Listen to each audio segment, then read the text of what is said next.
Hello, dear listener, and depending on when you're listening, good morning, good afternoon, or good evening. Jim Stroud here with another episode of TribePod. Today I'm talking with John Riley, who is a Chief Human Resource Officer with over 15 years of responsible and progressive experience in HR management, as well as leadership and operational excellence. His professional experiences include strategic program management, training, employee and organizational development, and corporate purpose and culture. John is passionate about workforce development, and that's something that you definitely will pick up on in our conversation. And that conversation will begin right now on TribePod.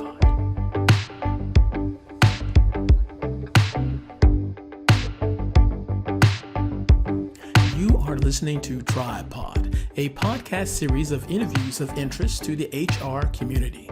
It is hosted by Jim Stroud, sponsored by Proactive Talent, and enjoyed by you. Today's episode begins right after this.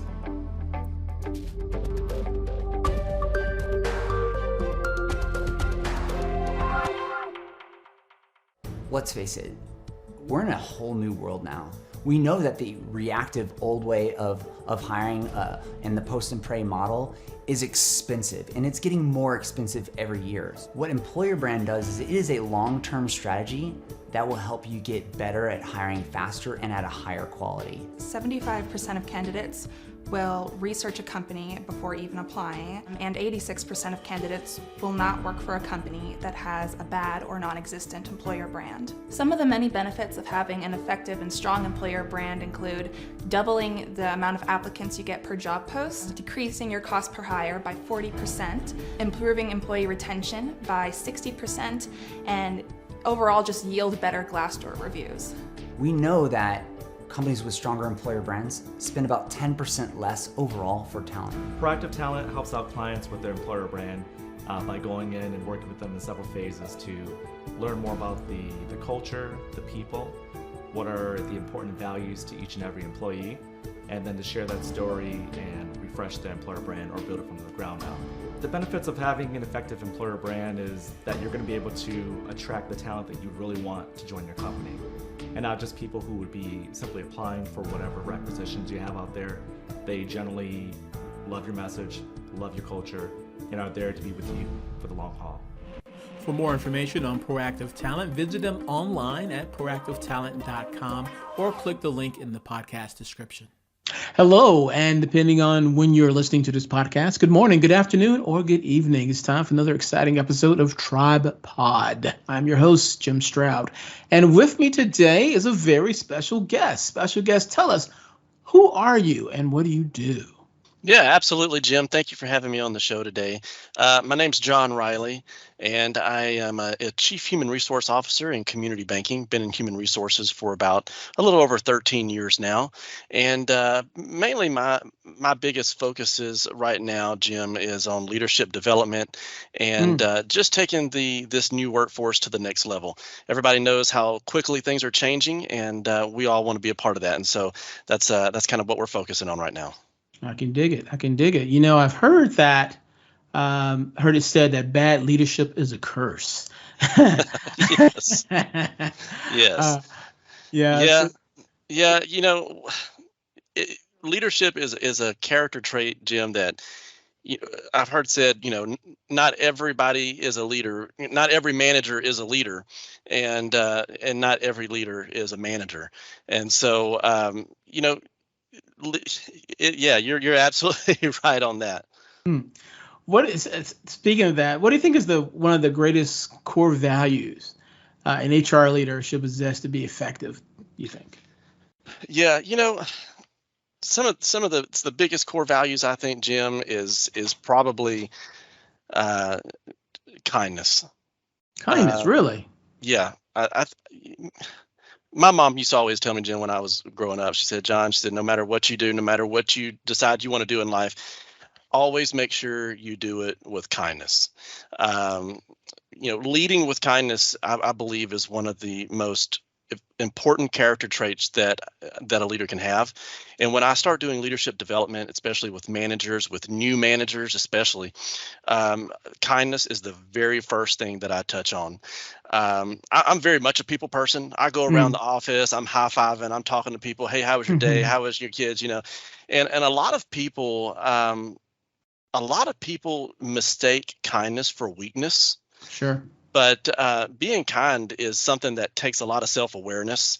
It takes a lot of personal confidence, and it's a mindset that ensures that goodness, and you see goodness in others and positivity in challenging situations. And most of all, especially for human resources, kindness requires us to be human.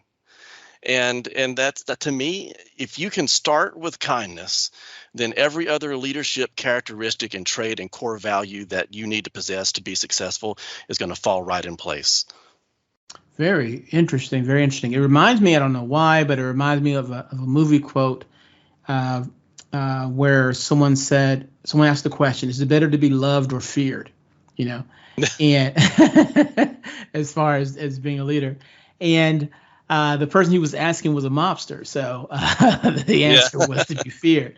But your comment about kindness, though, I think it really resonated to me in that I think someone who is kind is probably a more effective leader, because someone who is kind to you, they will incentivize you to do work for them that you want to do. So they'll do stuff to go above and go above and beyond because they want to do it, because they so are enamored by you, or they so appreciate you.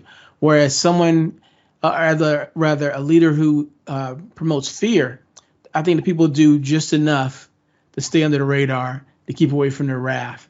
So I want to applaud your kindness comment. Yeah, I think and you are absolutely right on that. Kindness is something that it accelerates trust. Mm-hmm. And, like I said, it starts there. It's like a foundational value, because everything else builds on that. And when you've got trust within your employees, you've got happier employees. Like you said, you've got employees that want to do, want to perform, and you empower them through that. And it provides better results. It drives everything from there. I told someone just earlier this week, I was able to go to a national human resource conference in New Orleans, and I was telling somebody, what we need more of are chief attitude officers. We need people to walk around the office and really just set the attitude of the office. And what's great about that, Jim, is it doesn't have to be somebody in the C-suite. It doesn't have to be an executive, a VP, a AVP. A chief attitude officer can be the maintenance guy walking around the office. It can be the receptionist, that takes phone calls. Any of those people can fill that position, and it's up to us to empower those people to feel like they have the ability to do that. Very good. I like that. I'm getting the idea of a corporate-wide cheerleader. Yeah, exactly. Sort of walks around with pom-poms and coffee. You've been in the HR game, I think 13 years, you said? Yeah, a little over 13 years, yeah. Wow. I bet you have some war stories. What's the most important advice you received in your career? This is something that it's resonates with me, and I will carry to the day that I'm no longer privileged to be on this earth. My very first job out of college, my supervisor, I was promoted into my very first leadership position, and my manager walked up to me and she pulled me off to the side and she said, "Look, I want to tell you something." She said, "If you want to be successful, this is what you need to do. You need to do three things. You need to lose the ego. You need to stay humble. And always be above reproach." And if you can do those three things as a manager, as a leader, if you want to excel in leadership even beyond here, and of course that was, 4 or 5 jobs ago. But she said, if you want to go and you want to continue your leadership journey in life, these are the three things that you've got to do. Because no matter what happens, no matter, if you ever, get laid off, if you ever, your reputation is always going to precede you. And as long as you can always do those three things, there will always be a door available for you to walk through. because those three things will precede you. And Jim, that has absolutely stayed true, especially for me.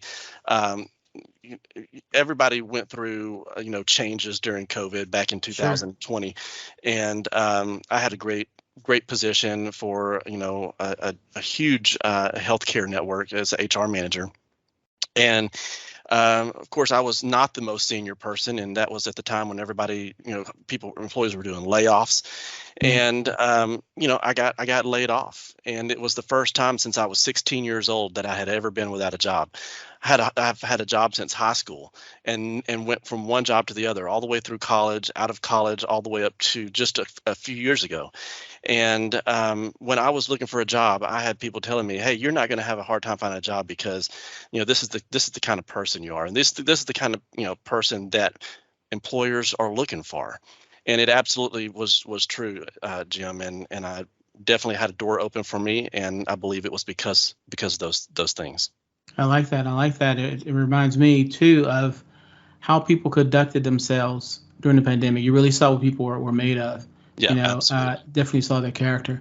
And I know from experience in dealing with so many different people, how you see who people are a lot of times when they're laid off. I've been in that situation several times. And people who can take a layoff gracefully, without the attitude or without maybe too emotional, they can maintain their professionalism. They tend to go further because people will remember how well they performed under pressure, and they're more willing to refer them out to other opportunities that come around. As a pop culture reference, I'm thinking about the infamous Will Smith slap of Chris Rock at the Academy Awards. And how everyone was talking about how Will Smith embarrassed himself in that situation. But he also talked about how Chris Rock maintained his professionalism. Yes. And since that moment, he has gotten more offers. He's doing his comedy tours. He's really blooming and blossoming. Whereas, Will Smith is in a questionable situation right now. And I think it's as shocking as it was, as controversial as it was, I think it really, really exemplified Chris Rock's professionalism. And it's paying off for him in the long term. I think it'll do well for people to remember that, because I think we're about to enter into a very interesting season in our economy. And I think it behooves people to maintain professionalism at all times. So when you said that, it made me think about that. Yeah, absolutely. I mean, who you are in time of adversity is what your character that you really are. I'd strongly believe that. Yeah. Well, with so much risk right now going on, thinking of the recession and so forth, and how people respond to it, what do you think is the biggest risk with the new workforce? And how do employers overcome the obstacle of mounting pressures to conform to new ideas? Yeah, one of the big things that was topic of discussion at the SHRM conference this week was where the workplace is going. Not a lot of employers, especially maybe the older generation employers, like this discussion, because it's becoming more of an employees market. Sure. And than it is an employer market. And employers are no longer writing the job offers. The employees are writing the job offers. The applicants are writing the job offers. So it's no longer, hey, if we really like you, we want you to come work for us. This is your offer, and you either sign here and start Monday, or you don't sign here and you go to the next interview. But applicants now are coming to employers and saying, hey, I see you have this position open. This is what I want. This is how I want to be treated. These are the benefits that I want. If you don't like it, I don't sign and I go to the next job. and that's exactly what it's turning into. And so I think the biggest risk is employers not realizing that they're going to have to conform a little bit. They're going to have to kind of think outside the box, and especially the newer generation. And I try to stay away from all the generational lingo, X and Y and millennials and all that stuff. Right. I mean, we're all people, and we're all here, and we're all, and we're all human, and that's what I love about human resources, because if we treat everybody the same. Yeah. But as employers, we've got to realize that if I'm going to create a workforce that is going to take me into the future, that's going to take me into the next generation of success, I'm going to have to change a little bit with the workforce, right? And so we see a lot of things like employers offering different types of benefits that we've Sure. never even heard of. We've got, working from home, telecommuting, pet insurance. I mean, these are just things that we've got to be, as employers, flexible and realizing what we're going to have to. If not, it's going to be a huge risk. And unfortunately, I believe, and I have seen employers that have refused to conform and change, and it's hurt a lot. Yeah, I think the pain is what's going to make a company change the most part. There was an article I saw just a moment ago from Recode, where they reported on a leaked memo from Amazon saying how they've hired everyone they can hire, and the labor market is so tight that they don't have anyone else to hire anymore. So what are they going to do? And it really was putting a damper on their expansion plans and so forth. And I think it's going to be situations like that where companies that have their backs against the wall, that they're going to be the most flexible at that point. I think we're going to see more crazy benefits like yours, like the one you were mentioning. I think the companies that are going to win out when talent is just that stark are companies that really give interesting perks, like you mentioned. One perk that I don't see that much of, but I think it would be golden handcuffs for a lot of employees. If a company gave benefits of, we'll pay for the care of your aging parents, because we have a lot of aged parents that probably will resonate a lot. But I think also it's going to be the company's advantage to really invest in their employer branding. Absolutely. They got to really show that they are the best place to work, because it's not always about money. I saw this. Exactly. Yeah. I was just about to say that it's becoming less about the compensation and more about the human aspect of the employee. What are you going to do for me? Are you going to care about me? Are you going to care about my family and my personal well-being? And if I'm happy with that, then compensation is second. And a lot of people don't believe that, but that is absolutely right. The payscale.com did a survey of the most and least loyal employees, and on that list was Google. And Google is known for all the great perks, free food, rock concerts on the square, all this kind of crazy stuff that they do. What do you think is the average tenure of a Google employee? Now, this was pre-pandemic. So this was from, I think this was 2018, I think it was 2017, 2018, somewhere in there. So they were on the list for being among the companies that had one of the highest median pay of their employees. But can you guess what the average tenure was according to payscale.com? Yeah, I'm probably going to say about 3 years. No, I'm going to tell you it's 13 months. Really? Yeah. Wow. Yeah. 13 months with all of those perks, and they were having an issue with retention. Now, I don't know if how they qualified the 13 months. I don't know if it was, contractors were factored in. I don't know if it's a matter of once you have Google on your resume, everyone else is trying to recruit you away. That could be part of it too. I don't know. But 13 months with all of those perks. Wow. Money is not everything to keep your employees. That's absolutely correct. Because employers are saying, "Hey, I would rather take less money and be off every Friday." Sure. Or as far as more flexibility in telecommuting or better benefits, for my family. So yeah, I definitely see that. I see a real tug of war going on too. Let me get your input on this. I see a real tug of war as well from companies who want to bring their employees back to the workforce. I'm thinking of Tesla, Elon Musk saying, come to the office or you're fired. And I see that a lot of workers are spoiled, for lack of a better word, and they're used to working from home. They don't want to go back to the office. And I can see companies saying, hey, we spent all this money on office space. Somebody needs to be here because we paid this lease for the next year or so. How do you think this is ultimately going to end? Work from home or go to the office or something in between? What do you think? Yeah, I definitely think it's going to be a mix of both. I think we're going to have, obviously, in a lot of professions, you've got to have people in the office for certain things. Sure. But I think a lot of administrative jobs are probably going to be moved toward telecommuting and working from home more. So I definitely think it's going to be a mix of both. I don't think the office, the 9 to 5 grind is going to go away just yet.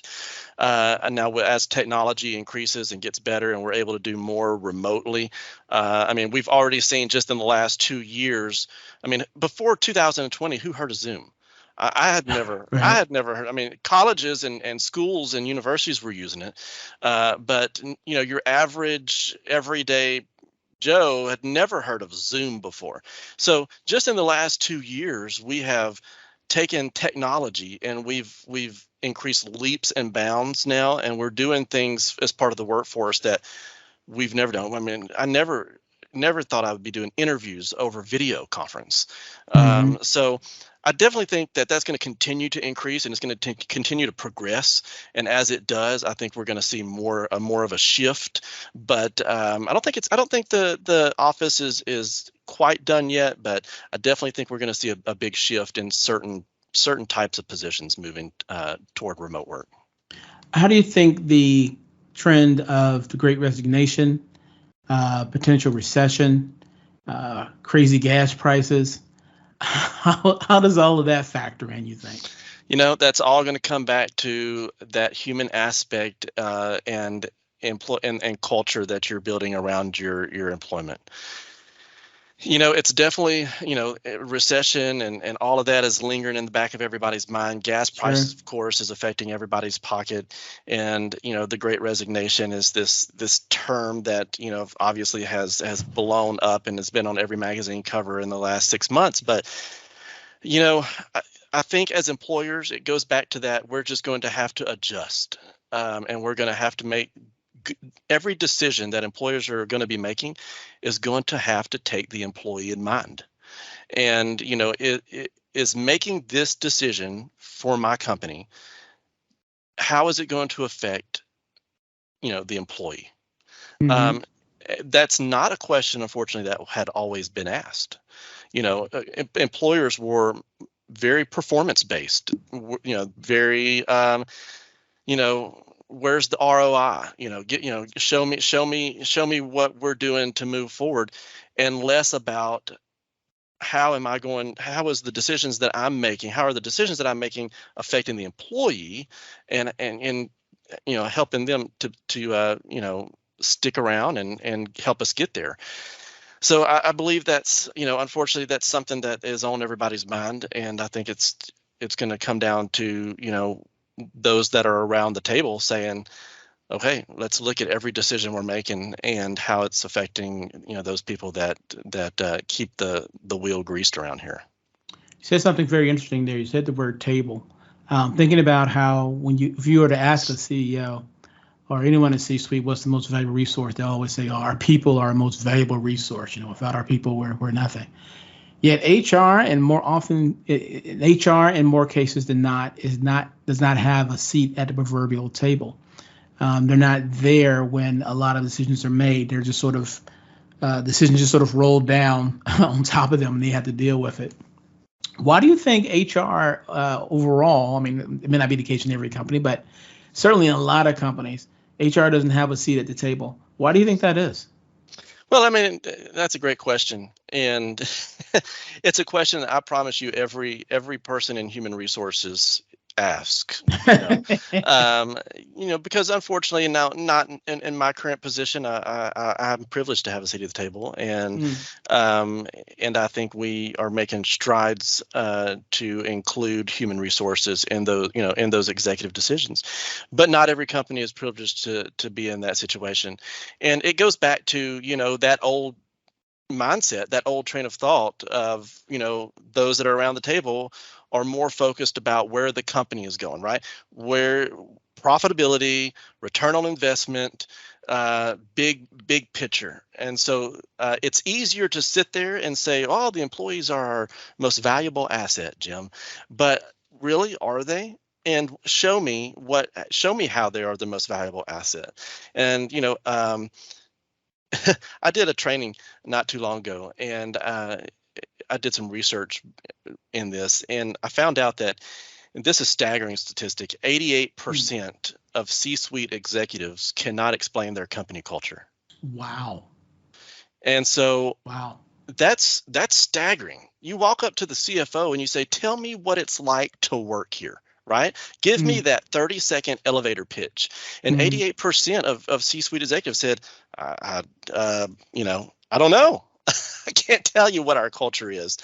And so that's something that human resources is going to have to be the trusted advisor. And if you want a seat at the table and you're trying to get a seat at the table, one of the I get asked a lot, hey, do you have any great resources for HR managers? And, what's something that will help us get a seat at the table? And I say, hey, David Maister wrote a book called The Trusted Advisor. And I mean, this is an excellent resource. So, he, in his book, he says it's not enough for professionals to be right, but advisors have to be helpful. Okay. And, he also said it's amazing what you can achieve when you're not worried about who gets the credit. And so I've always told, human resources or just leaders, individual, hey, if you want a seat at the table, if this is something that you're trying to get to, be helpful, be selfless.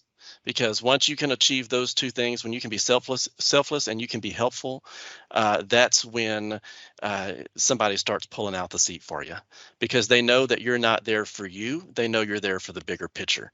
Once you've got a seat at the table, it's kind of like, going fishing. Once you set the hook and you've got the seat at the table, then you build on that. And that's where you start pulling in the human aspect to your team and to your company culture. Well, let me say, let's put you in the proverbial hot seat for a second here. Okay, so you're the HR manager. You have the CEO's ear. The CEO says to you over lunch or in a meeting, hey, we just had some layoffs, regretfully. And I see recession numbers on the horizon. It's all I hear about in the news, so it's on my forefront of my mind. I know a lot of my employees are probably nervous right now. I want to, one, calm them down. Not engaged, they're not working, we're losing money. Tell me some ways I can preserve my culture or create a positive culture in the midst of all of this uncertainty, and with the underlying reason being that I don't want to lose a lot of my workforce because it's going to cost me money to replace these people. It's cheaper to keep her, as the song goes. So how can I keep everybody reasonably happy and keep my workforce in the middle of all this uncertainty? What's the magic widget? What could I do? 2 words: transparency and engagement. We've got so many companies that I don't want to say have secrets, but we've got so many, because I mean, obviously you can't just go around and sharing every detail with everyone, but transparency about why the company is in the situation that it's in, or why it's making decisions that it's making, and sharing that with everyone. Because once an employee knows why you are making the decision, then that takes off the stress of them asking, who's next or what's next. And so transparency, and engagement, bring the employees in and say, hey, what are some ideas? You give us some ideas. How can we keep you engaged? A lot of times, and this is a fault of a lot of HR managers, Jim, is we try to think for the employees, Mm. and Mm-hmm. that never ends well.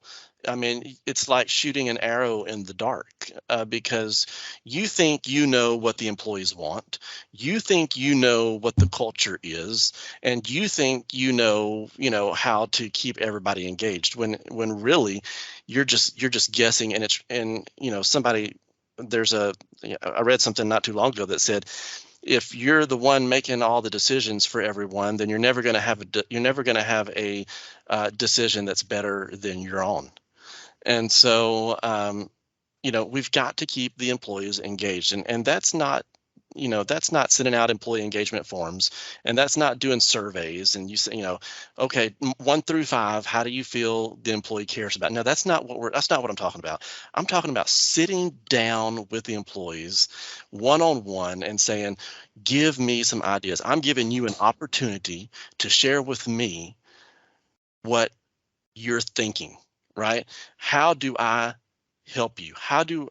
What are some ways do you think we can move forward? What are some ways that we can improve retention?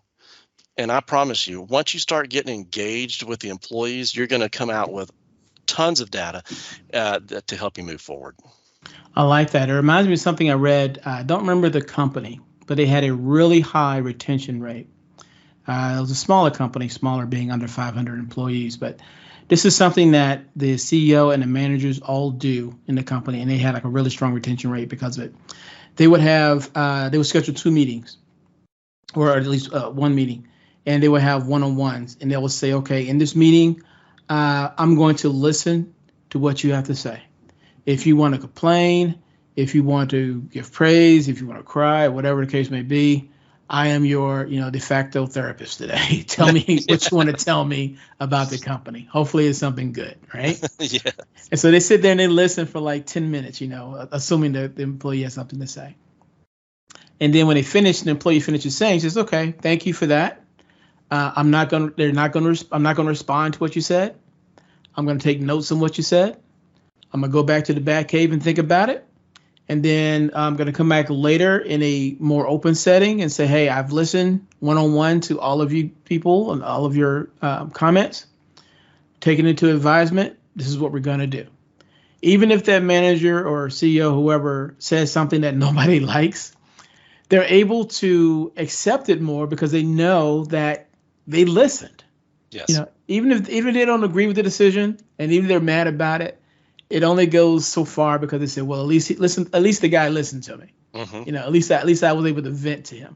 Right. That one little thing, listening, I don't have a metric for it, but I know this company I'm thinking of, they had a very strong retention rate because of doing stuff like that.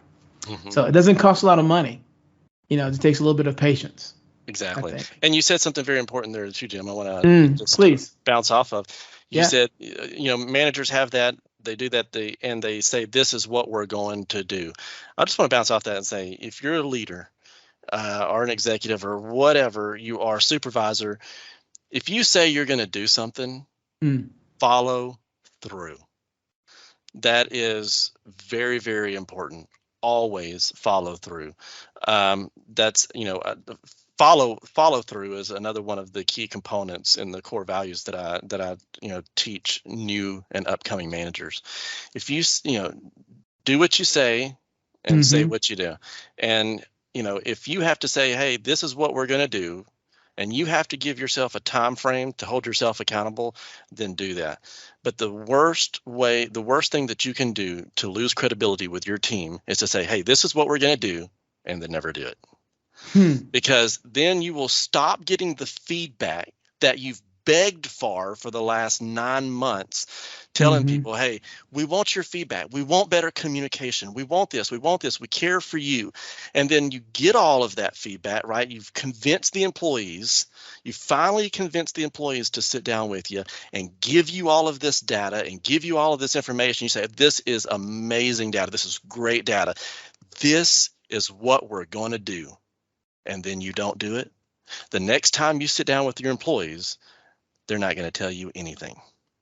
And so, because it's a waste of time. And so do what you say what you're going to do, hold yourself accountable, and always follow through. Very, very good advice. I've definitely enjoyed this conversation. If someone wanted more information about you and how they can contact you for more about what we've been talking about here, how can they find you online? Yeah, love talking about leadership and leadership development, Jim. And if anybody wants to reach out to me, they can visit my LinkedIn page. It's LinkedIn, and my username is Chris Riley, and my email address is John Riley, JohnRiley @outlook.com. Very cool. Well, John, thank you so much for being on TribePod. You are appreciated. Thank you so much, Jim, for having me.